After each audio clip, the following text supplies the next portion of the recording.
Sang cái lĩnh vực thứ tư của niệm xứ, tức là quán niệm về pháp.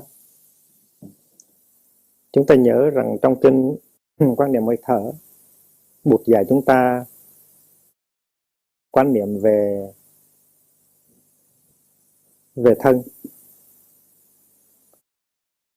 và Ngài dành cho chúng ta 4 bài tập về quán niệm hơi thở để quán chiếu về thân, rồi 4 hơi thở khác là quán chiếu về thọ, 4 hơi thở khác là quán chiếu về tâm, và cuối cùng thì là 4 hơi thở để quán chiếu về pháp. Cái pháp ở đây con người hiểu là giáo pháp của Bụt. Nó không có sai, nhưng mà nó không có đúng mấy. Pháp ở đây nó có nghĩa là hiện tượng, tất cả mọi hiện tượng, cũng như giáo pháp cũng là hiện tượng. Và pháp ở đây là sắc pháp, là tâm pháp. Pháp đây là pháp thế gian, pháp xuất thế gian. Tại vì pháp bao hàm tất cả đối tượng của tâm. Thì chúng ta biết rằng chúng ta có 51 tâm hành. Vậy thì pháp ở đây nó cũng có khoảng 51 loại pháp, tức là đối tượng của các tâm hành. Chúng ta biết rằng trong các tâm hành đó, nó có cái tâm hành gọi là xúc, có tâm hành gọi là tưởng, nó có tâm hành là tác ý. Ví dụ như vậy. Vậy thì tác ý tức là mình để ý tới cái gì đó, mình chú tâm tới cái gì đó. Ví dụ như mình nghe tiếng chim hót, mình chú ý tới chim hót, mình nhìn lên, cái đó gọi là tác ý. Thì tác ý đó nó có đối tượng của nó. Cho nên những cái gì mà có thể làm cho mình tác ý tới nó đều là đối tượng của tâm hết, là pháp. Xúc cũng vậy. Khi mà con mắt của mình nó tiếp xúc với ánh sáng, với trời xanh, thì con mắt là căn, mà trời xanh là trần. Căn trần nó tiếp xúc với nhau thì nó phát sanh ra thức. Vậy thì xúc nó cũng có đối tượng. Rồi tưởng cũng vậy. Tưởng là khi mà chúng ta có tri giác về cái gì. Ví dụ như là tôi nhìn vào cái đèn cây này, thì tôi có một cái ý niệm về đèn cây, cái hình ảnh của đèn cây ở trong tôi. Cái đó là một tri giác. Vậy thì tri giác luôn luôn nó có đối tượng của tri giác. Đối tượng của tưởng thường thường là tướng, gọi là tướng. Hai cái chữ này rất là hay. Chữ tướng là nói như vậy, Laksana. Còn tưởng thêm cái tâm nữa. Thì chúng ta có tưởng là tại chúng ta tạo ra cái tướng về sự vật ở trong tâm. Ở trong tâm của chúng ta mà có cái tướng về sự vật là có một cái tưởng. Vậy thì núi sông, trời, biển đều là những tướng, đều là đối tượng của tưởng cả. Và núi sông trời biển là thuộc về pháp, là thuộc về phạm vi của pháp. Tại vì pháp này là đối tượng của tâm hành, mà tưởng là một tâm hành. Thành ra tất cả những cái gì mà chúng ta nhận thức được trong thế giới thiên nhiên đều là pháp cả, đối tượng của tưởng. Thì cố nhiên là chúng ta có những cái tâm hành như là giận, hay là sợ, hay là buồn. Thì cái giận cũng có đối tượng của nó, cái sợ cũng có đối tượng của nó, cái buồn cũng có đối tượng của nó, và tất cả đều là pháp hết. Cho nên quán chiếu về pháp tức là lấy hơi thở, có ý thức, chuyên chở chánh niệm, và rọi cái ánh sáng đó vào trong cái đối tượng hiện bây giờ nó đang có ở trong tâm. Và nhờ cái sự soi sáng đó mà chúng ta thấy được càng lúc càng sâu sắc cái tự thân của cái pháp đó. Và như vậy là quán pháp trong pháp là như vậy. Ở trong đạo Phật có cái danh từ gọi là trạch pháp. Trạch pháp á, nó có nghĩa là quyết trạch về các pháp, là một ở trong 7 bồ đề phận, tức là 7 cái chi phần. Nó có tác dụng đưa lại sự giải thoát. The 7 factors of enlightenment, gọi là Bodhi Anga. Trạch pháp là investigation of dharma, tức là mình khảo cứu, mình nhìn sâu, mình tìm cho ra cái bản chất của nó, gọi là trạch pháp. Trạch đây là quyết trạch. Bồ đề phận. Vậy thì trong cái 7 cái yếu tố mà nó có thể đưa tới cái sự giác ngộ là có một yếu tố gọi là trạch pháp giác chi. Anga tức là phần, là chi phần. Thì quán niệm về pháp trong pháp nó tương đương với là yếu tố trạch pháp của thất bồ đề phần. Chúng ta có cái danh từ là ngũ định tâm quán, tức là 5 cái phép quán. Nó giúp chúng ta làm lắng lại cái tâm rong ruổi. Ngũ định tâm quán có sổ tức quán, tức là quán niệm về hơi thở. Sổ là đếm. Nhân duyên quán là quán về cái tính cách tương tức tương nhập của sự vật. Bất tịnh quán, từ bi quán. Bất tịnh quán có nghĩa là quán về tính chất bất tịnh của sự vật, tức là coi cái mặt trái của sự vật. Sự vật có thể là danh, có thể là lợi, có thể là tài, có thể là sắc. Cái phía bên này thấy như hấp dẫn, nhưng mà lật ngược lại cái sau thì thấy nó bất tịnh. Chứ không hẳn là phải thấy ở trong người mình những đàm, nước giải, phân, nước tiểu mới gọi là bất tịnh.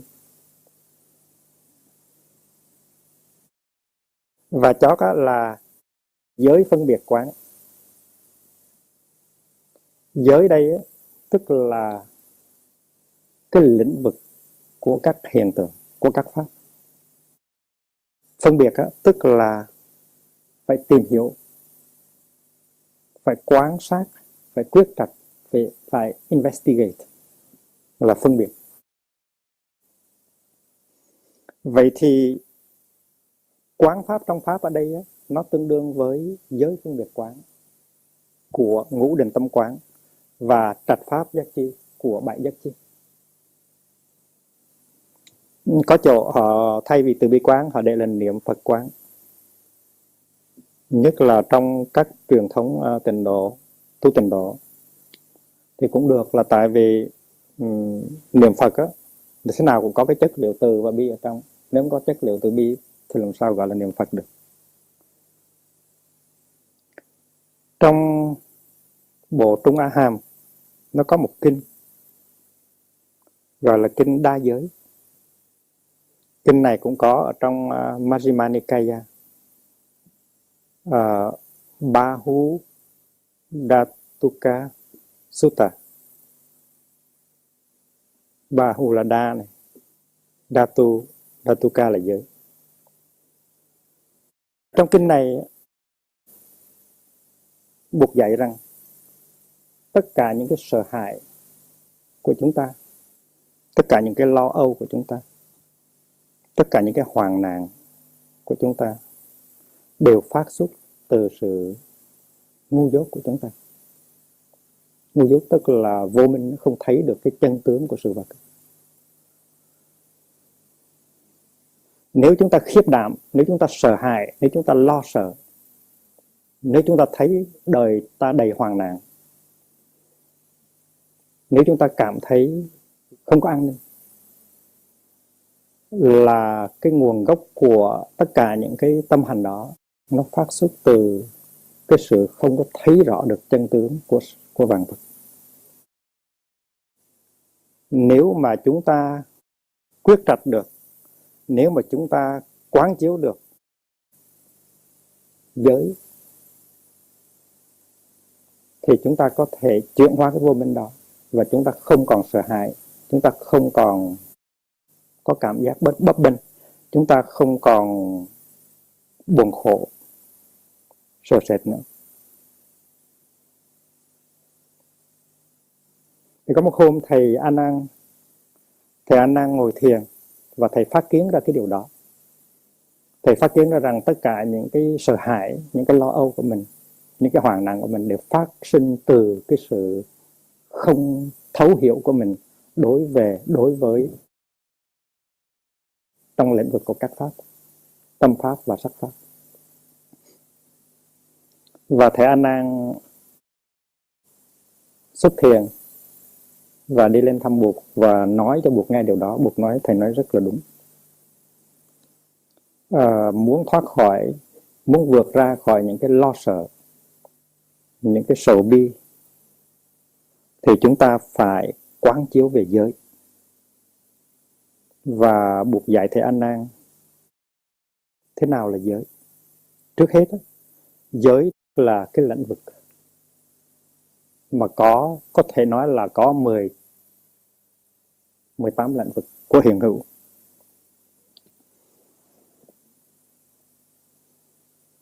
Trước hết là nhãn giới, tức là lĩnh vực của mắt.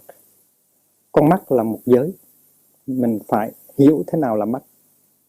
Mình phải hiểu cái bản chất của mắt, cái cội nguồn của mắt. Và mình phải thấy rằng nhãn giới của nó có đối tượng của nó. Đối tượng của nó là sắc giới. Nhãn giới là con mắt, sắc giới tức là những hình ảnh đối tượng của con mắt. Đó là giới thứ hai.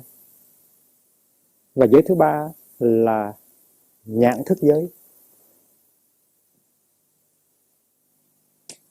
Vậy thì trong lĩnh vực của cái thấy, chúng ta thấy có ba cái vùng đất đai. Vùng đất đai thứ nhất là con mắt, vùng đất đai thứ hai là đối tượng của con mắt, và vùng đất đai thứ ba là cái thấy, cái biết phát sinh ra từ sức chạm giữa nhãn giới và sắc giới. Đó là ba giới. Rồi nhĩ giới, thanh giới và nhĩ thức giới. Thì cứ đi xuống thì chúng ta thấy rằng tỷ, thiệt, thân và ý. Chúng ta có 6 căn. 2, 3, 4, 5, 6.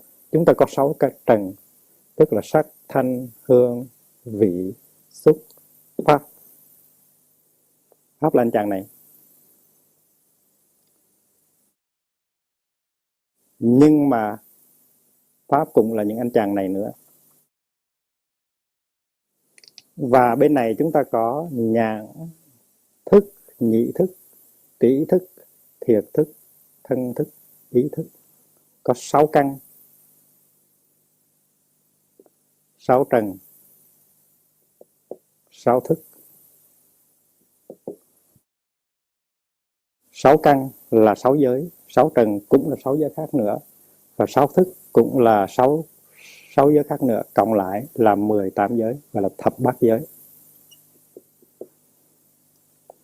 Nếu chúng ta nói vũ trụ là gì, hiện hữu là gì, chúng ta có thể nói rằng là hiện hữu và vũ trụ là 18 giới. Ngoài ra không còn cái gì nữa hết. Tất cả đều bao gồm trong 18 giới.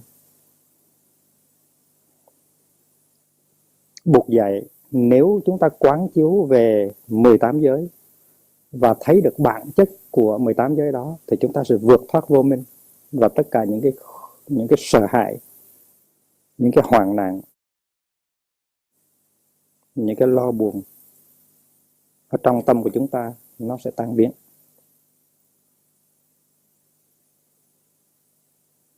Thầy An Năng hỏi có thể giải thích giới bằng cách khác hay không? Buộc nói có thể.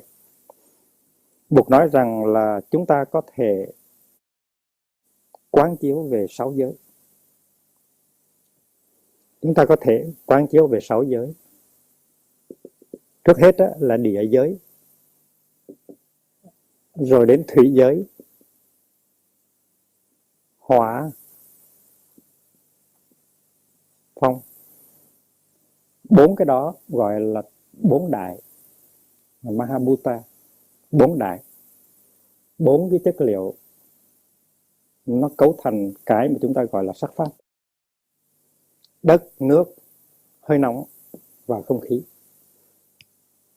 Giới thứ 5 là không, tức là không gian. Không gian nó cũng góp phần vào cái sự tạo thành vật chất. Tại vì không có không gian thì không có vật chất, không có vật chất thì không có không gian. Và thứ 6 là thức. Thức cũng góp phần vào sự tạo lập ra các sắc pháp. Và nếu chúng ta quán chiếu vào trong từng giới, chúng ta có thể thấy được cái bản chất của từng giới. Và chúng ta sẽ tìm ra rằng một giới nó chứa đựng tất cả 5 giới khác. Trong địa có thủy, hỏa, phong, không và thức. Trong thức cũng vậy. Trong thức cũng có địa, thủy, hỏa, phong và không. Quán chiếu địa, thủy, hỏa, phong, không, thức ở trong tự thân, rồi quán chiếu địa, thủy, hỏa, phong, không, thức ở ngoài, để thấy rằng không có biên giới giữa lục xứ bên trong và lục xứ bên ngoài, và chúng ta có thể thoát khỏi được ý niệm về sống chết.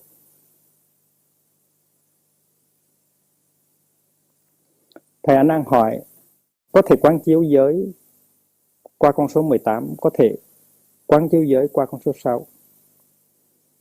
Bạch Đức Thế Tôn có thể quán chiếu về giới bằng cách khác không? Buộc nói có thể được. Lạc, khổ, hỷ, ưu, xả, vô minh. Đây là cũng là 6 giới, quán chiếu về 6 giới. Cái lĩnh vực mà chúng ta gọi là lĩnh vực của khoái lạc, của hạnh phúc ấy, chúng ta nhìn cho kỹ, chúng ta tiếp xúc cho kỹ, chúng ta nhận thức cho thấu đáo, chúng ta quyết trạch, chúng ta tìm tòi, chúng ta tìm ra được cái bản chất của nó. Chúng ta biết được bản chất của cái mà gọi là lạc. Trước hết chúng ta nghĩ rằng lạc tức là cái vị ngọt nó đem tới cho chúng ta. Chúng ta cần cái vị ngọt đó chúng ta mới có thể sống được, mới có dinh dưỡng. Thì cái vị ngọt đó nó có thể tượng trưng cho dục lạc, cho cái nhu yếu hưởng thụ. Nhưng mà nếu chúng ta quán chiếu một cách sâu sắc, chúng ta tìm ra cái manh mối, chúng ta tìm ra cái chân tướng, cái bản chất của lạc, thì chúng ta sẽ giải thoát. Và chúng ta biết rằng cái mà trước kia chúng ta nghĩ rằng chúng ta cần tới, nó có thể là những cái nó ràng buộc, nó làm cho tan biến cái hạnh phúc chân thật của chúng ta. Thành ra chúng ta phải tìm ra cái bản chất của nó là an lạc chân thật hoặc là an lạc giả dối. Khổ cũng vậy. Có những cái mà ta nghĩ là khổ thì chúng ta phải quán chiếu nó.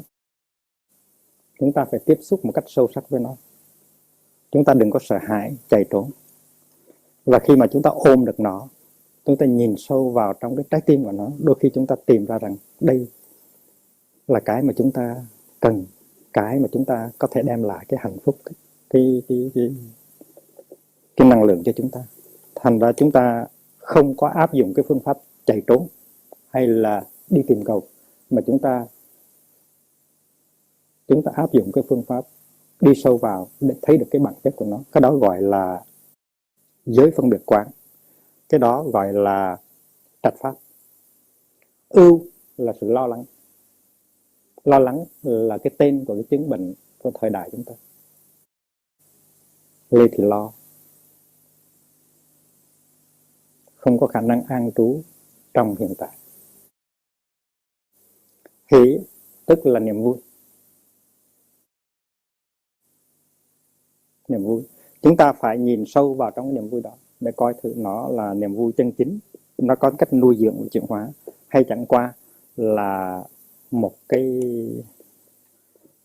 hiện tướng bên ngoài, nó giúp chúng ta quên đi những cái, che lấp đi cái sầu đau của chúng ta, cái sầu đau có thật của chúng ta. Thì chúng ta cần phải được nuôi dưỡng bằng niềm vui, điều này chắc chắn. Nhưng mà cái mà chúng ta gọi là niềm vui, đang gọi là niềm vui, có phải là niềm vui thật hay không? Hay chẳng qua chỉ là gió mưa, nó làm cho tiêu mòn cái đời sống của chúng ta mà thôi. Ví dụ như là có một cô thiếu nữ người Pháp, trong một khóa tu ở tại Paris, thì cô nói rằng: bạch thầy, có khi giữa một buổi dạ hội nhảy múa quay cuồng, cười nói với các bạn, tự nhiên con khựng lại và con cũng tìm ra rằng cái chuyện nhảy múa cười cợt chẳng qua chỉ là một cái lớp mỏng bên trên dùng để che đậy cái sự lo lắng, cái sự buồn khổ nó nằm ở trong tâm con mà thôi. Cô gái Pháp nói như vậy. Thành ra cái mà mình gọi là hỷ đó, having fun, having a good time, chưa chắc đã là hỷ thật. Đôi khi chỉ là những cái lớp giả tạo để nó che lấp cái niềm đau, cái sự bất an nó nằm sâu trong lòng mình mà thôi. Cái đó không phải là chân hỷ. Xả tức là sự buông bỏ.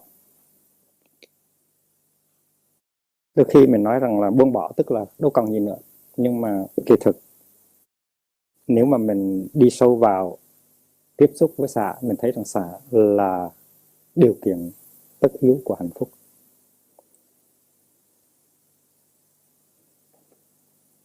Nghe nói ở tại tị nạn Xuân La đó, có một cái bà giấu vàng ở trong người của bà rất khéo, nhưng mà hại thật nó lại khôn hơn bà, nó móc ra hết tất cả những cái chỉ vàng của bà ta đem theo. Cuối cùng bà chỉ giữ được một chỉ vàng thôi khi mà lên tới bờ. Cái bà khóc bù lu bù loa và nói: còn một chỉ vàng làm sao sống. Lúc đó có một cái ông kia cũng bị cướp hết, không còn gì hết.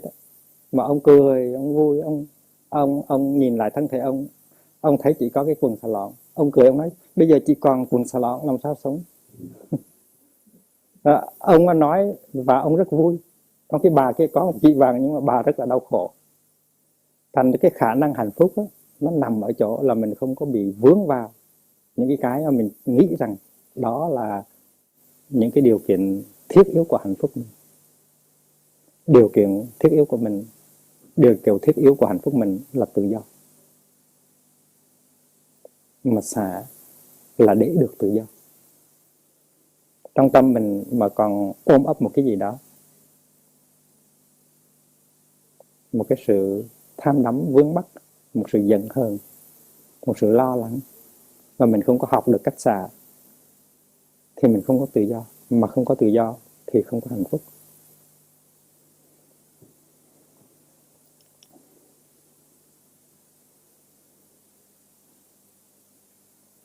Ở Việt Nam mấy chục năm nay, gần 50 năm nay, mình cứ nói là độc lập, tự do thì hạnh phúc.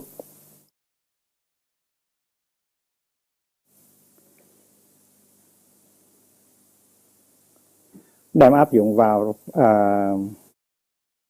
đời sống cá nhân thì khi mà mình muốn độc lập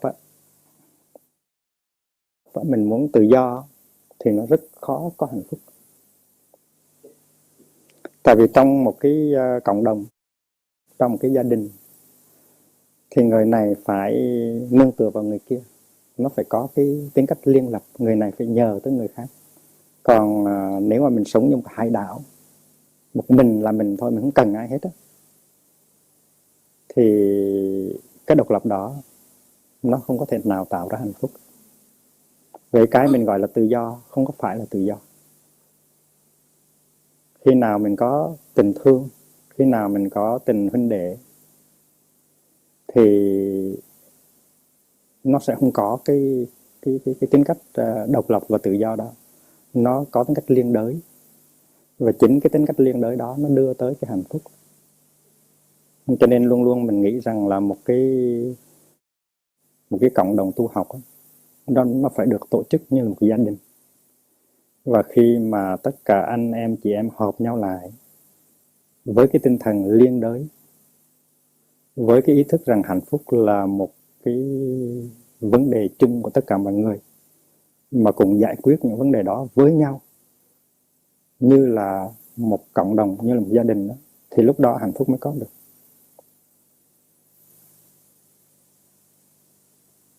Buộc là dạy rằng có phương pháp quán chiếu về 6 giới khác, tức là dục, ly dục, sân, vô sân.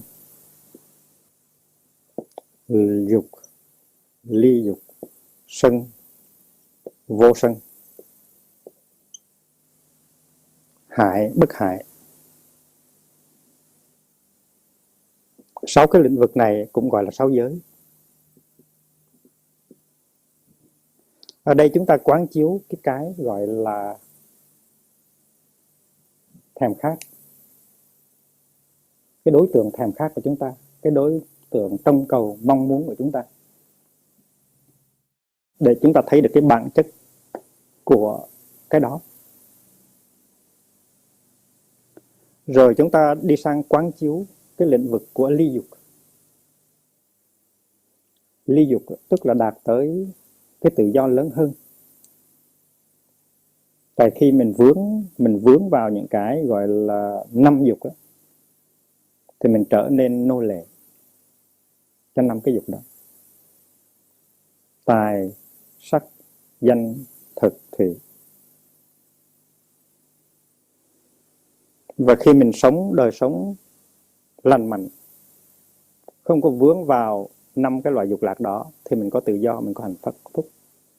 Rồi mình quán chiếu về cái giới thứ ba, cái lĩnh vực thứ ba gọi là lĩnh vực sân. Mình thấy cái cục lửa ở trong con người của mình, nó làm cho mình đau khổ. Cái khối lửa nó cháy thầm thầm trong con người của mình suốt ngày suốt đêm, nó không có sưởi ấm mình gì cả, nó làm cho mình đau khổ mà thôi. Mình ôm ấp một cái bầu giận hờn, trách móc trong lòng thì mình khổ trước. Còn cái người mà đối tượng của cái giận của mình không biết họ có khổ hay không, nhưng mà chính mình, người ôm cái giận là cái người chịu khổ nhiều nhất. Và khi mà mình đi sang cái giới cái lĩnh vực thứ tư là vô sân, thì mình thấy rằng vô sân đó, sao mà nó khỏe quá chừng. Sao mà trong người nó nhẹ nhàng, nó thanh lương, nó mát mẻ quá chừng. Nếu có được một giây phút vô sân, giây phút đó đáng sống đó. Vô sân tức là the absence of anger. Và cái đó nó là nền tảng cho từ bi. Rồi mình đi sang cái sự quán chiếu về hại. Hại tức là cái lĩnh vực thứ 6, thứ 5 là harming. Hại là harming, tức là làm hại mình, làm hại người, làm hại thiên nhiên, làm hại mình bằng cách ăn uống, bằng cách sống đời sống hàng ngày của mình không có đàng hoàng, không có chánh niệm, tự làm khổ lấy mình. Và trong khi mình làm khổ lấy mình làm khổ những người khác xung quanh luôn, và mình làm khổ tất cả những cái hình thức khác của sự sống ở xung quanh mình. Cho nên sống như vậy mình không có lòng thương, mà không có lòng thương thì không có hạnh phúc. Người mà không có lòng thương thì người đó không có hạnh phúc. Nó tức cười như vậy.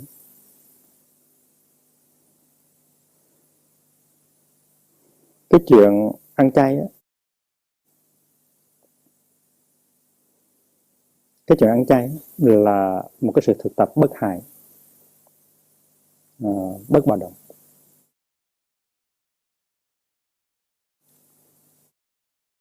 Ở đời này có nhiều người họ ăn chay là tại vì họ muốn họ có sức khỏe thôi. Họ sợ ăn chất mỡ rồi nhiều, chất độc nhiều, thành ra họ ăn chay thôi. Nhưng mà ăn chay nó có một cái tác dụng lớn lao hơn nhiều. Là tại vì trong khi bạn ăn chay mình nuôi dưỡng được cái từ bi của mình. Mình thấy cái con thú như vậy mà đem cắt cổ cho máu nó chảy ra để làm tiết canh ăn thì mình chịu không nổi. Ban đầu thì mình chịu nổi là tại mình quen với cái đó. Mình sinh ra, mình lớn lên, mình thấy những cái như vậy rồi nó thành ra thói quen. Nhưng mà khi mình được tiếp xúc với khổ đau, mình biết rằng trong trường hợp mình mà bị cứa cổ như vậy thì mình đau khổ lắm. Do đó cho nên mình nhìn vào con vịt hay là con gà hay là con cá đang bị sát sanh đó, thì mình thấy trong lòng không có an ổn.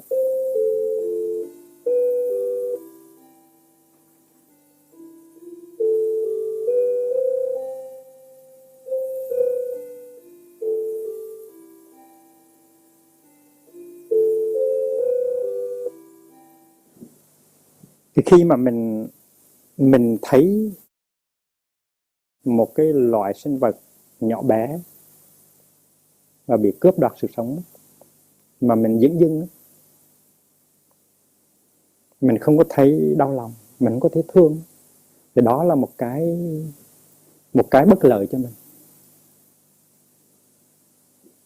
Khi mình thấy người ta giết một con gà, giết một con vịt, thấy người ta giết một con cá,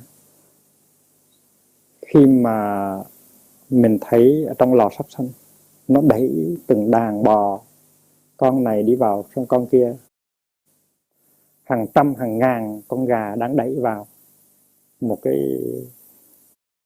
cái hầm máy, để rồi con này đẩy xuống bị cắt cổ, rồi con thứ hai đẩy xuống bị cắt cổ, rồi nhổ lông bằng máy hết á. Mà mình thấy cái đó mà mình thấy tự nhiên, mình thấy không có đau xót, mình thấy không có lòng thương, thì tức là cái lòng từ bi của mình bị tổn thương rất nhiều.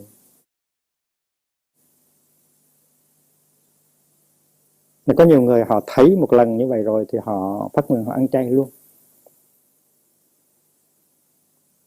Họ không có can đảm ăn thịt những cái loài chúng sanh đó nữa. Và khi mà họ làm được như vậy thì trong đời sống hàng ngày họ nuôi dưỡng được cái lòng từ, lòng bi của họ. Và đối với những người đó, cái vấn đề giết người, cái vấn đề làm hại người ta, nó sẽ không bao giờ xảy tới. Tại vì mình không có khả năng ăn thịt một loài chúng sanh hay giết hại một loài chúng sanh nhỏ bé, thì không có cách nào mà mình có khả năng giết một người, giết một đứa con nít, giết một người lớn, bắn vào đầu người ta. Vì vậy cho nên cái thế giới đầy những cái căm thù, đầy những cái bạo động, đầy chiến tranh là do chúng ta không có nuôi dưỡng cái lòng từ bi của chúng ta. Mà ăn chay là một trong những cái phương pháp thực tập để mà nuôi dưỡng cái lòng từ bi của chúng ta. Ăn chay nó thuộc về bất hại. Ngoài ra, chúng ta phải nhìn cây cối, chúng ta phải nhìn sông nước, chúng ta phải nhìn không khí, để chúng ta thấy rằng cây cối, sông nước, địa cầu cũng cần phải được bảo vệ. Tại vì các loài kia cũng có sự sống. Các loài động vật đã đành, nhưng mà các loài thực vật và khoáng vật nó cũng có sự sống. Và chúng ta có thể giết các loài khoáng vật, chúng ta có thể giết nước, giết không khí, giết đất. Và như vậy nó cũng thuộc về cái phạm vi hại. Và bất hại là ahimsa, là một cái đức rất lớn ở trong đạo Buddha.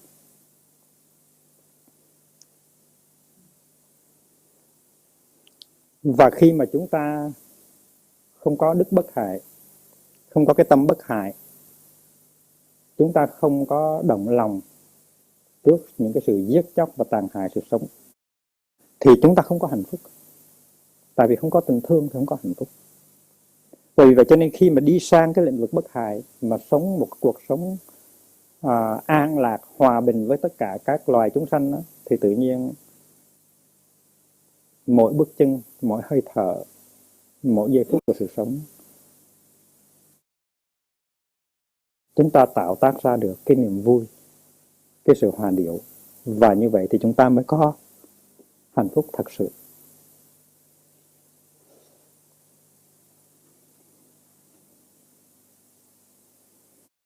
Cho nên những cái chuyện mà mình cho là không quan trọng lắm, như là chuyện ăn chay, kỳ thực nó rất là quan trọng. Ngày xưa có một thi sĩ nói như thế này: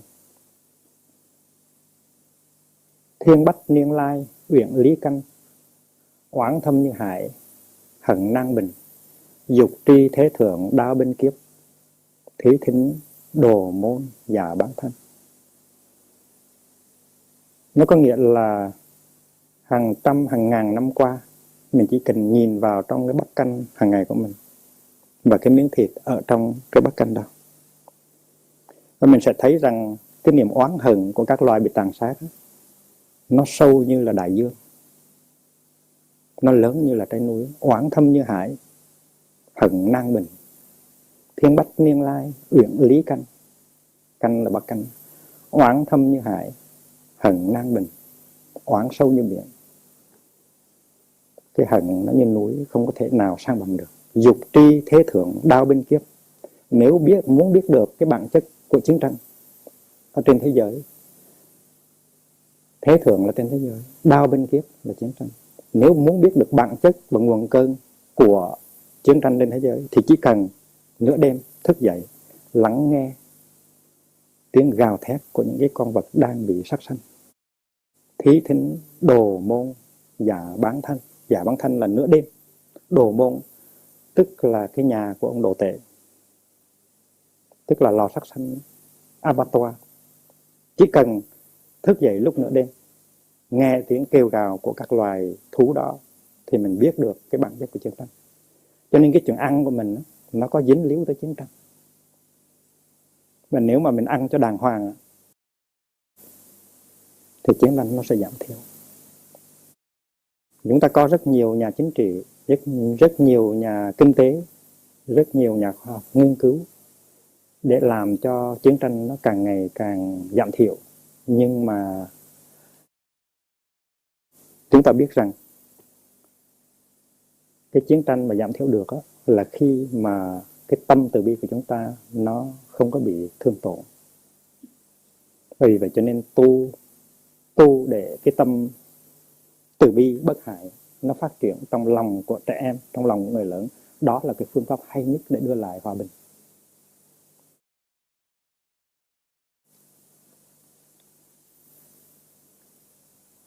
Có người nói rằng là trời sanh con cá để cho người ăn chứ đâu phải. Tại sao không ăn? Rồi có người nói rằng là trời sanh con người để cho nó vi trùng nó ăn, là cọp nó ăn. Tại sao không để cho vi trùng ăn, cọp nó ăn? Thì cũng như vậy thôi.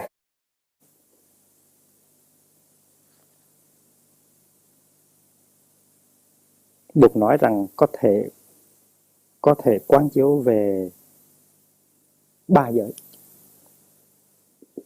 là sắc giới, là dục giới, sắc giới và vô sắc giới.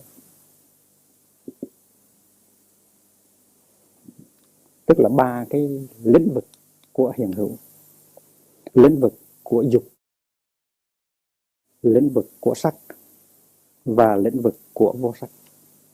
Thì chúng ta đừng có tưởng rằng là chúng ta sống trong giây phút hiện tại, chúng ta chỉ sống trong dục giới, mà chúng ta có sống trong sắc giới, và chúng ta đồng thời cũng sống trong vô sắc giới. 3 cái yếu tố đó nó có mặt trong cái giây phút hiện tại, trong cái hoàn cảnh hiện tại. Và không những ở trong dục giới, sắc giới, mà trong vô sắc giới, khổ đau nó vẫn tiếp tục. Vì vậy cho nên phải chuyển hóa thân tâm, chúng ta mới thoát khỏi ra những cái khổ đau của tam giới. Trong kinh có nói rằng tam giới bất an do như hỏa trạch, nghĩa là ba cõi, trong ba cõi không có sự an ninh. Nó giống như là một cái nhà đang cháy. Hỏa trạch tức là nhà đang cháy, cái nhà đang cháy. Mà tam giới là ba cái cõi được chúng ta tạo tác ra bằng cái tâm của chúng ta. Cái tâm của chúng ta có dục, có sân, có hại, thì chúng ta tạo ra nhà lửa. Và nếu cái tâm của chúng ta ly dục, vô sân và bất hại, thì chúng ta tạo ra cái hồ sen rất là thanh lương, vượt thoát những khổ đau của ba cõi. Và sau đó buộc dạy thầy A Nan cũng có thể quán chiếu về hai giới. Hai giới đó tức là hữu vi giới và vô vi giới. Hữu vi tức là cái lĩnh vực của những cái hiện tượng được tạo tác, có sinh, có diệt, có trước, có sau, có trong, có ngoài, có lớn, có nhỏ. Và vô vi giới tức là lĩnh vực của tự do, mình thoát ra khỏi những cái sanh, diệt, tới, lui, trước, sau, lớn, nhỏ. Ở đây chúng ta có thể hiểu rằng hữu vi giới là thuộc về bình diện tích môn, còn vô vi giới là thuộc về bình diện bản môn. Hữu vi giới như là sóng, vô vi giới là nước. Sóng và nước nó không có phải là hai thực thể biệt lập. Đứng về phương diện sóng, chúng ta thấy có cao, có thấp, có sanh, có diệt. Nhưng mà đứng về phương diện nước thì chúng ta thoát ra khỏi cái cao, cái thấp, cái sanh, cái diệt. Và vì vậy cho nên quán chiếu về hai mặt của thực tại, tức là hữu vi và vô vi, thì chúng ta cũng có thể đạt tới cái sự vượt thắng sợ hãi, lo buồn và các hoạn nạn. Và vì trong kinh này buộc dạy về nhiều cái loại giới để quán chiếu, cho nên kinh này gọi là kinh đa giới. Bây giờ chúng ta cùng vẽ chung bát chánh đạo trở lại ha. Chánh kiến. Ở dưới này là chánh gì? Chánh mạng. Bên này là chánh ngữ phải không? Bên kia là chánh niệm.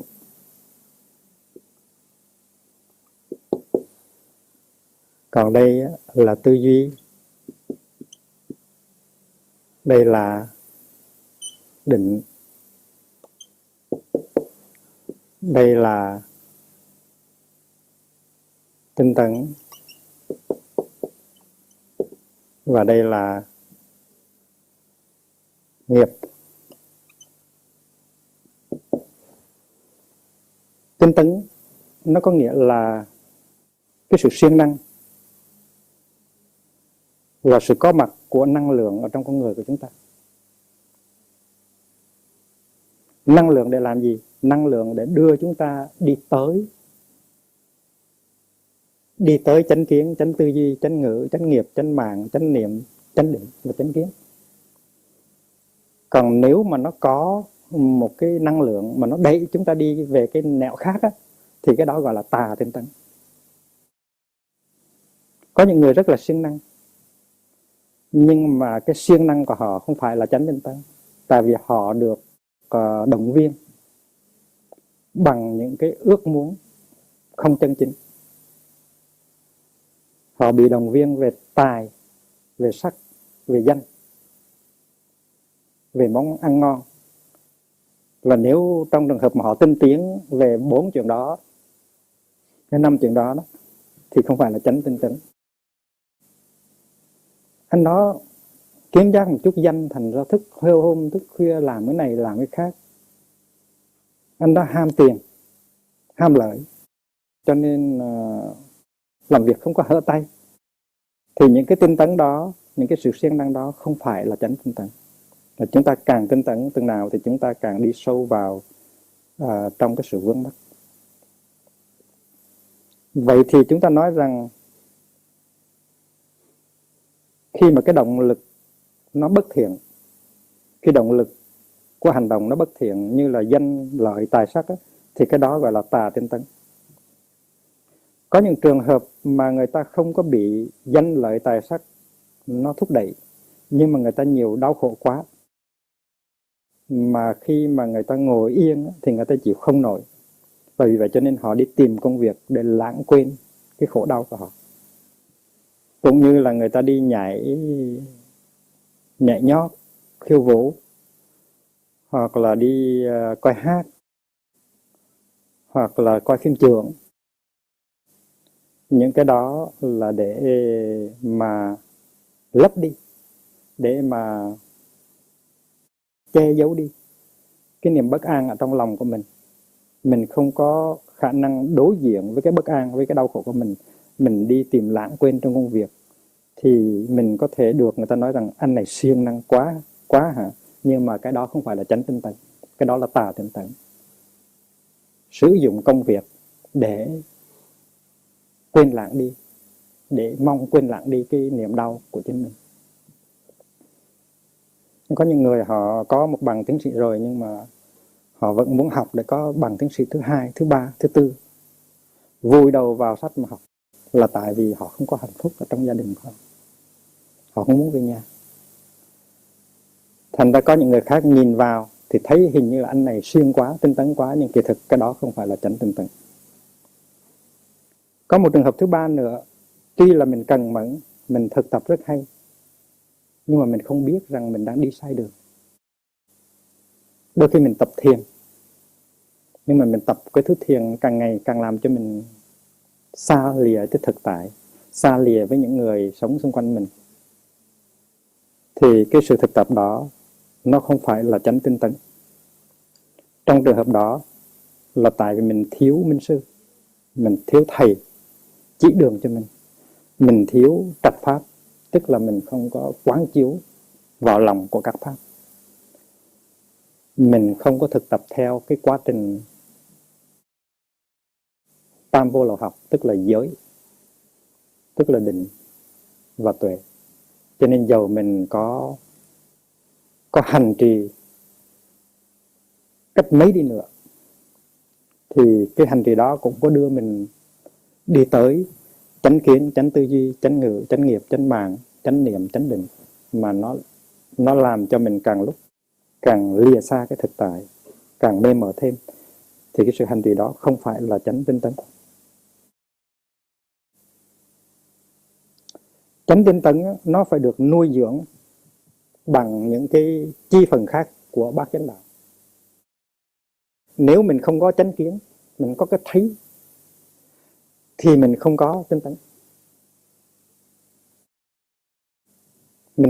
Khi mà mình thấy một con đường rồi, mình biết rằng con đường đó nó đưa mình tới cái đích rồi, thì tự nhiên trong lòng mình nó có cái sự hân hoan, nó có cái sự phấn khởi. Và hân hoan phấn khởi đó là cái năng lượng nó đưa mình đi tới, gọi là chánh tinh tấn. Thành ra trong khi anh đi tu, trong khi chị đi tu, mà anh thấy được con đường của anh, chị thấy được con đường của chị, thì tự nhiên trong lòng anh, trong lòng chị nó có sự hân hoan, nó có cái niềm tin. Và cái hân hoan, cái niềm tin đó nó tạo ra cái sự tinh tấn. Và hơn nữa, trong khi mà thực tập đó, thì anh thấy được cái kết quả của sự chuyển hóa của anh. Anh thấy được cái kết quả của sự chuyển hóa của những người tu học xung quanh anh. Và anh có cái niềm tin lớn hơn. Sau khi đi thiền hành 1 giờ đồng hồ, anh thấy khỏe hơn trước. Anh nghĩ rằng theo phương pháp thiền hành này, mình phải nắm lấy cho vững. Mỗi khi mà mình bất an, thì mình phải dùng tới nó, và anh có niềm tin ở cái thiền hành của anh. Tại vì từ anh đã thấy rằng thiền hành nó có kết quả tốt. Và khi mà anh nói với một người bạn tu là nên đi thiền hành đi, 1 giờ đồng hồ sau sẽ về nói chuyện với anh, và người đó đi 1 giờ đồng hồ sau về tươi mát hơn, nói chuyện với anh dễ dàng hơn, thì anh có đức tin hơn ở nơi phương pháp thiền hành do sự thực tập của người bạn anh. Vì vậy cho nên chánh tinh tấn là nó được nuôi dưỡng bởi chánh kiến, bởi chánh tư duy, bởi chánh ngữ, bởi chánh nghiệp, bởi chánh mạng, bởi chánh niệm và bởi chánh định. Chúng ta biết rằng khi mà chúng ta nghe một bài giảng thì chúng ta có thể rất là hân hoan, chúng ta có thể rất là hăng hái, chúng ta có niềm tin. Cái đó nó tùy thuộc theo cái cách nghe giảng của chúng ta, và nó cũng tùy thuộc theo cái nội dung của cái bài giảng. Tại có những người họ giảng mà mình ngồi mình ráng hết sức, mình cứ buồn ngủ như thường, nó có buồn ngủ như thường. Mình có thể là trong thính chúng 100 người, có mấy người không buồn ngủ, có mấy người nghe rất là chăm chú. Tại những người đó họ có cái phương pháp nghe của họ. Tức là cái bài giảng nó không có hào hứng, nó không có hay, nhưng những người đó trong khi nghe họ nhìn thấu vào cái tâm của người giảng, họ thấy được cái tâm người giảng và họ khám phá ra những cái rất là hay mà đa số không có khám phá ra được. Cũng như là khi mình coi một cái phim có thể hay và mình bị lôi cuốn theo cái phim, nhưng mà cái phim có thể là một cái phim rất dở, nhưng mà nếu mình xem cái phim đó với tư cách của một nhà phê bình văn học, một phê bình nghệ thuật, hay là một nhà tâm lý học, mình có thể nhìn thấu vào cái tâm của cái người làm phim, và nó cũng có sự hào hứng của mình. Thành ra nó tùy thuộc hai cái, một cái điều kiện ngoại tại và một cái điều kiện nội tại. Khi mà nó có những cái điều kiện như vậy rồi á, thì tự nhiên không có ai nhắc mình mà mình vẫn tinh tấn, mình thấy có cái niềm vui ở trong đó. Nghe một cái bài giảng rất là hay thì tự nhiên cái định nó tới một cách rất là dễ dàng. Tại cái định đó nó được nuôi dưỡng bằng niềm vui, cái hay, cái đẹp. Xung quanh chúng ta nó có rất nhiều cái hay, cái đẹp. Nó có những cái mầu nhiệm, mà những cái mầu nhiệm đó đôi khi mà chúng ta sống cả một đời mà chúng ta không có khám phá ra được. Có những nhà họ chuyên môn họ quay phim về những cái hình thái nhỏ bé của sự sống. Đôi khi họ quay một cái bông hoa rất nhỏ, hoặc là quay một cái loài kiến, loài ong, và con mắt của họ một con mắt nhận xét rất là tinh tường, và họ dùng cái ống kính của họ để chỉ cho chúng ta thấy biết bao nhiêu chi tiết mầu nhiệm của sự sống xung quanh ta. Thì chúng ta cũng có mắt như họ, nhưng mà chúng ta không có thấy được, và không có cái kiên nhẫn, không có cái niềm vui, không có sự thao thức đi tìm, đi thấy, đi tiếp xúc với những cái mầu nhiệm đó. Trong đời sống hàng ngày cũng vậy, sự sống nó có rất nhiều mầu nhiệm ở trong con người của chúng ta và xung quanh chúng ta. Nếu mà chúng ta có chánh niệm thì tự nhiên chúng ta được tiếp xúc với những cái mầu nhiệm đó, và chúng ta tỉnh ra, chúng ta thấy mỗi giây phút của sự sống nó rất là quý giá. Và tinh tấn của chúng ta được nuôi dưỡng bởi cái niềm vui đó. Nói tóm lại là khi mà cái sự tu học của chúng ta nó được dẫn dắt bởi một cái thấy sáng, khi mà chúng ta thấy được cái sự tu học đó, nó đem lại những cái kết quả tốt đẹp, những cái niềm vui cho chúng ta. Khi mà cái sự tu học của những người xung quanh mình đem tới cái sự chuyển hóa của những người đó, thì tự nhiên tinh tấn là cái năng lượng mình có. Và chánh tinh tấn ở đây có thể được hiểu theo cái tinh thần tứ chánh cần.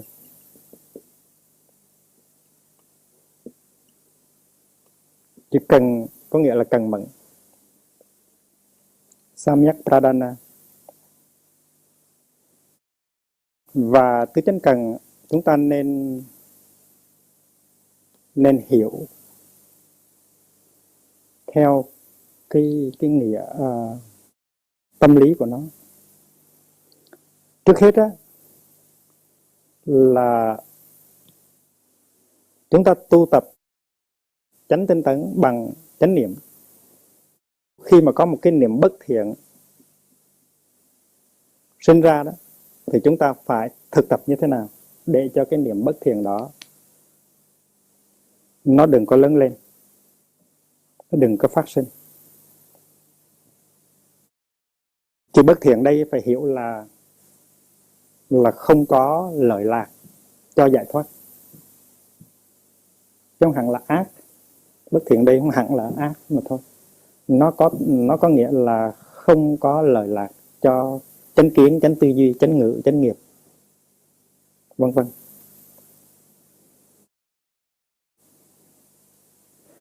Thì theo cái học của chúng ta về tâm á, chúng ta biết rằng cái tâm của chúng ta phần dưới là phần tàng á, và phần trên là phần ý. Thì ở dưới tàng này nó có một hạt giống hay là nhiều hạt giống xấu, bất lợi cho cái sự chuyển hóa của mình. Và khi mà có người tưới tầm cái một trong những hạt giống đó, thì nó phát hiện trên mặt phẳng của ý thức. Và nếu mà chúng ta để nó y nguyên như vậy, nếu chúng ta nuôi dưỡng nó, nếu chúng ta tiếp đại nó, thì nó càng ngày nó càng lớn, nó choáng cái phòng khách của chúng ta, và đến khi nó đi xuống thì cái hạt giống của nó lớn hơn. Vậy thì theo cái nguyên tắc đó, tứ chánh cần là mỗi khi mà có một cái niệm bất thiện, cái niệm không có lợi lạc mà nó phát khởi lên đây, như là tham, sân, si, mạn, nghi, tà kiến, nó khởi lên đó, thì chúng ta phải biết cách xử lý nó. Và cái phương pháp xử lý hay nhất là dùng chánh niệm. Nói rằng một tâm niệm không an lành vừa mới xảy ra, thì đó là nhận diện đơn thuần. Nhận diện đơn thuần có thể làm cho tâm niệm đó nó tan biến, nghĩa là nó trở về cái nguồn gốc của nó. Mình chỉ cần chào nó thôi. Nhưng mà có trường hợp nó không có tan biến, do những cái lý do nội tại hay là những cái lý do ngoại tại, nó ở với mình hơi lâu. Thì trong một cái kinh gọi là kinh song tầm Vittaka Santhana, đó là trung bộ Majjhima Nikaya 20, buộc dạy chúng ta một cái phương pháp gọi là thay chốt.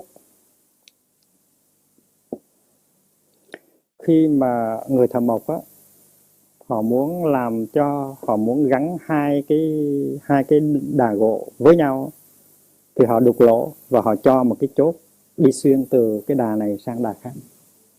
Nhưng mà nếu cái đà gỗ đó, cái đà đó nó hư rồi, nó không có vừa, thì là người thợ mộc cần phải lấy nó ra. Tại vì nếu mà nó mục, nó hư thì là cái nhà nó sẽ đổ. Và vì vậy cho nên cái người thợ mộc họ dùng một cái chốt thứ hai, rồi họ đóng cái chốt thứ hai đi vào để đẩy cái chốt thứ nhất đi ra khỏi. Cái phương pháp đó gọi là phương pháp thay chốt. Thì khi mình có một cái tâm niệm thì mình có thể tự mình thay chốt được, hay là mình nhờ một sư chị thay chốt giùm. Chị ơi, thay chốt giùm em đang rầu thúi ruột đây. Và mình phải giúp nhau chứ, phải không? Mình phải giúp nhau, phải thay chốt cho nhau. Chứ để cái người bạn của mình mà cứ nằm mà ôm lấy cái tâm trạng đó thì không có tốt. Mình phải kéo người đó ra khỏi. Tăng thân là ở chỗ đó.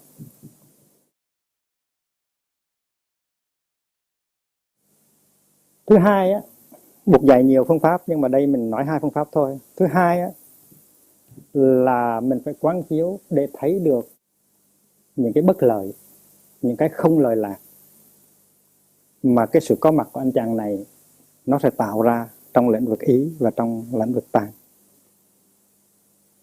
Ví dụ như có một người con trai hay người con gái vừa mới tắm, rồi bây giờ ở đây có một người họ mang tới một con chó chết hay là một con rắn chết mà họ tới họ quàng vào cổ của người đó, thì người đó thấy rất là khó chịu. Thay vì quàng cho mình một cái vòng hoa thì đem tới một cái xác rắn hay là xác chó chết, thì như vậy nó hư bột hư đường hết. Đáng lý vừa mới tắm xong thơm tho là phải choàng hoa. Thì bây giờ cũng vậy, mình phải thấy được rằng cái ý niệm bất thiện nó đã sinh ra và nó đang làm hại mình. Mình thấy được những cái điểm tiêu cực mà cái ý niệm bất thiện đó nó đang tạo cho thân và cho tâm mình. Cái đó gọi là bất tịnh quán. Bất tịnh quán trong ngũ đình tâm quán mình vừa mới học đó. Nếu mà quán chiếu cho đàng hoàng thì anh chàng này sẽ tan biến, sẽ đi trở lui và sẽ nhỏ hơn. Trong kinh có rất nhiều, trong Trung Bộ có nhiều kinh nói về cái phương pháp này để cho mình có thể đối xử, xử lý những cái tâm hành bất thiện của mình. Những tâm hành bất thiện đó có khi là 16 cái, có khi là 44 cái, nhiều cái lắm, tùy theo các kinh. Tham, sân, si, mạn, nghi, kiến, vô tàm, vô quý, trạo cử, hôn trầm, phóng dật, thất niệm, phận, hận, phú, não, tật, sang, cuốn, xiểm, hại, kiêu.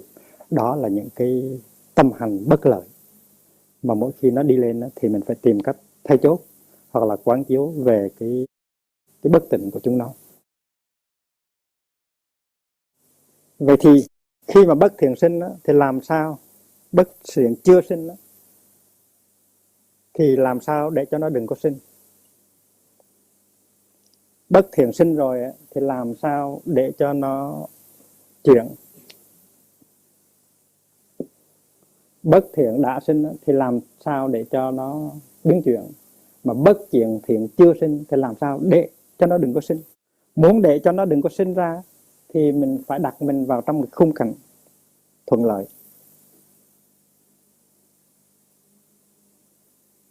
Thì sống trong cái tăng thân mà cùng thực tập giới định tuệ là một cái rất là quý báu. Trong cái trường hợp đó, những cái tư tưởng, những cái ý niệm về bất thiện nó phát sinh ít hơn, nó có ít điều kiện hơn để phát sinh. Và mình phải cần người sư anh của mình, sư em của mình, sư chị của mình giúp đỡ mình. Đây là cái phương pháp phòng ngừa. Và cái thứ hai là phương pháp đối trị. Tức là khi mà nó đã sanh rồi thì tìm phương pháp để thay chốt hay là để quán chiếu. Tại vì khi một cái hạt giống bất thiện mà nó có dịp phát sinh và nó tồn tại một thời gian thì nó mạnh lên ở dưới cái hạ tầng cơ sở của nó. Cho nên đừng cho nó sanh thì tốt hơn.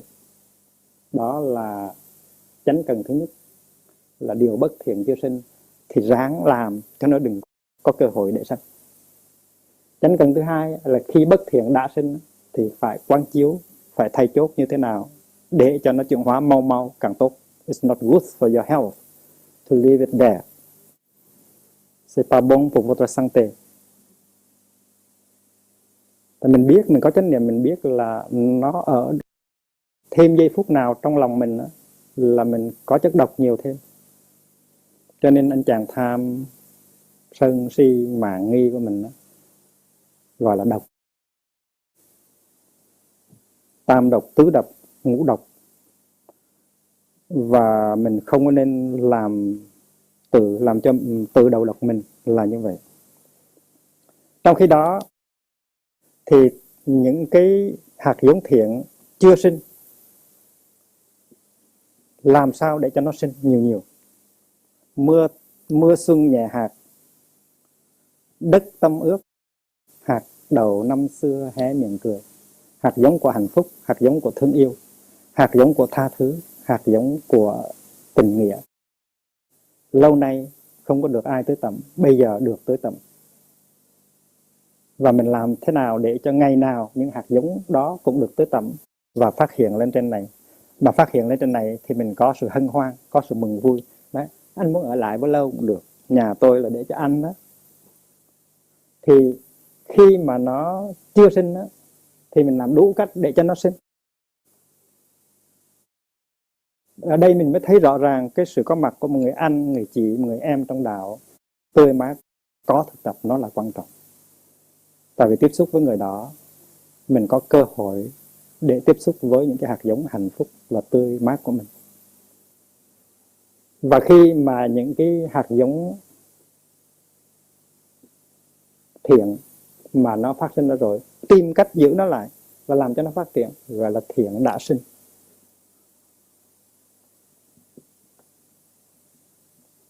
Thiện chưa sinh thì làm cho nó sinh, thiện đã sinh thì làm cho nó lớn. Đó gọi là tứ chánh cần, 4 cái sự siêng năng cần mẫn. Tứ chánh cần có khi gọi là tứ chánh đoạn. Đoạn ở đây có nghĩa là chuyển hóa. Và chúng ta thấy rằng chánh tinh tấn có thể hiểu theo cái nghĩa của tứ chánh cần. Nhưng mà chúng ta luôn luôn phải nhớ rằng cái tinh tấn này nó phải có thức ăn. Thức ăn của nó là niềm vui, sự hân hoan, sự nhẹ nhàng mà mình đạt tới trong cái đời sống tu học hàng ngày của mình. Nếu mà cái pháp môn thực tập của mình không có vui, không có hân hoan, không có nhẹ nhàng, không có hạnh phúc á, thì khó mà có tinh tấn lắm. Mình cố gắng mệt nhọc nhưng mà mình không có năng lượng ở trong mình, không có si quách. Và vì vậy cho nên khi mà một cái pháp tu mà không có đem lại cái niềm vui trong từng giây phút, không có đem lại thêm sự hân hoan và nhẹ nhàng trong từng giây phút, mình biết rằng pháp tu đó có thể là nó sai lầm. Ngày xưa có một thầy tên là Sona, thầy rất là thông minh, con nhà giàu mà rất là tinh tấn, nhưng mà tình trạng cơ thể của thầy cũng không có được vững chãi lắm. Thầy tự nói rằng nếu ở trong đại chúng mà có những người tinh tấn và bậc nhất á, thì tôi là một trong những người đó. Nhưng mà thầy không có thành công. Thầy Sona ngày xưa làm nhạc sĩ, và cái đêm đó buộc đi ngang qua phòng của thầy thì nghe thầy tụng kinh Di giáo của Buộc Ca Diếp, và cái tiếng tụng kinh nó có tính cách chán nản. Thầy Buộc mới gõ cửa đi vào và ngồi nói chuyện với thầy. Thì Buộc nói: này thầy Sona, ngày xưa có phải là thầy làm nhạc sĩ không? Nói: dạ bạch Đức Thế Tôn, con làm nhạc sĩ. Khi mà cái dây đàn nó trùng thì như thế nào? Khi mà dây đàn trùng thì âm thanh nó không có tới. Còn khi mà dây đàn nó căng quá thì sao? Thì nó sẽ đứt, bạch Đức Thế Tôn. Thì Buộc nói như vậy, thầy cũng phải thực tập như vậy. Phải xây dựng cái sức khỏe của mình, phải có niềm vui trong sự thực tập, phải đạt tới cái sự thăng bằng. Đừng có làm quá những cái điều mà mình không có thể làm được. Mình phải biết cái giới hạn của thân mình phải biết cái giới hạn của tâm mình. Đừng có tưởng mình là anh hùng và làm quá cái khả năng của chính mình. Và chính tinh nó nằm ở trong cái tinh thần của trung đạo. Trung đạo nghĩa là không có khổ hạnh ép sát, mà cũng không có đắm mình trong cái sự hưởng thụ. Vì vậy cho nên sau này Buộc có dạy về giáo lý ngũ căn và ngũ lực, là tín, tấn, niệm, định, huệ. Ngũ căn tức là năm cái căn, 5 cái cơ sở. 5 cái cơ sở nó giống như là 5 cái nhà máy điện, 5 cái nhà máy nó sản xuất điện.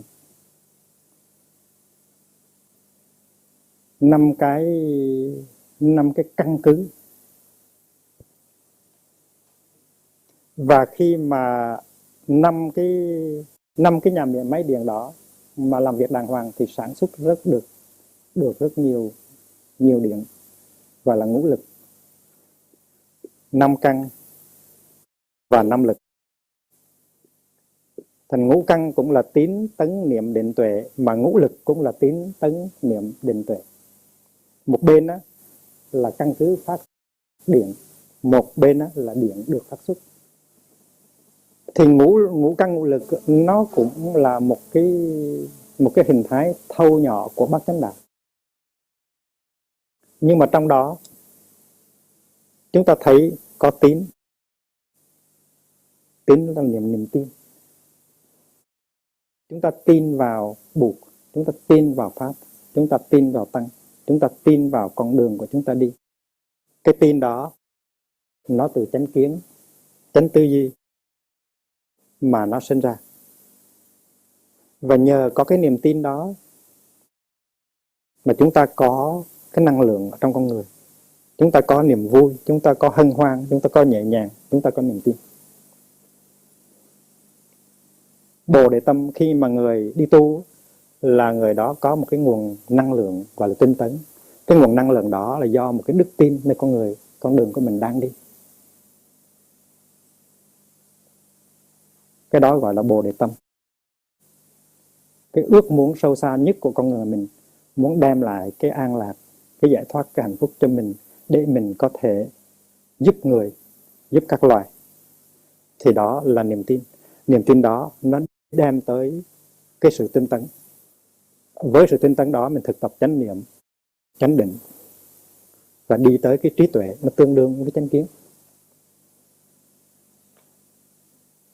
Trong khi đó 7 giác chi có cống hiến 2 yếu tố khác, là yếu tố hỷ giác chi và khinh an giác chi. Hỷ tức là niềm vui mà mình thấy trong cái đời sống tu học của mình. Mình thấy cái thành quả là sự tu học của mình và thành quả của sự tu học của người khác. Mình thấy được con đường của mình là con đường sáng. Nó là một cái yếu tố trong 7 yếu tố nó đưa tới giác ngộ rất là quan trọng. Trong bát chánh đạo chúng ta không thấy cái điều đó. Nhưng mà khi học về chánh tinh tấn thì chúng ta phải thấy cái điều đó ở trong chánh tinh tấn. Tại vì nếu chúng ta không có cái niềm vui, không có cái sự nhẹ nhàng, không có cái niềm tin, thì chúng ta không có tinh tấn được. Cho nên chánh tinh tấn nó gói khinh an, nó gói hỷ, nó gói tín ở trong đó. Tín này, hỷ và khinh an. Và chúng ta biết niệm cũng vậy. Thực tập chánh niệm mà nếu chúng ta có tín, hỷ và khinh an, nghĩa là tinh tấn, thì chánh niệm của chúng ta sẽ là chánh niệm hùng hậu. Định cũng vậy. Khi mà chúng ta sống có chánh niệm, ý thức từng giây phút của đời sống hàng ngày, thì tự nhiên chúng ta có định trong đời sống hàng ngày của chúng ta. Không phải chỉ có nghĩa là cái trạng thái của tâm khi mà mình ngồi thiền, mình đi vào những cái định, rồi trời mưa, trời sấm, trời sét mình không có cần nghe. Cái đó không hẳn là định nó có nghĩa như vậy. Nó có nghĩa như vậy nhưng mà nó có những nghĩa khác. Mình sống đời sống hàng ngày của mình có thể nấu bếp, có thể quét dọn, có thể đi cầu, có thể giặt giũ, mà mình vẫn ở trong định như thường. Tại vì mình sống chánh niệm. Mỗi giây phút có chánh niệm là mỗi giây phút có chánh định ở trong đó. Và cái đối tượng của định nó có 2 loại. Thứ nhất là cái đối tượng nó tới trong cái giờ phút đó, mình để cho nó tới. Cái gì nó tới mình cũng có định ở trên cái đó cả. Ví dụ như quét nhà thì mình có định quét nhà, rửa chén mình có định rửa chén. Tức là đối tượng của định nó không được chọn lựa trước. Cái nào nó tới thì mình định cái đó. Chim hót và mình có chánh niệm về chim hót thì là đối tượng của định mình là chim hót. Thông reo thì đối tượng của mình là thông reo, đối tượng của định mình là thông reo. Còn khi mà mình ngồi thiền, mình có thể nói rằng bây giờ tôi chọn đối tượng của cái định của tôi. Ví dụ như là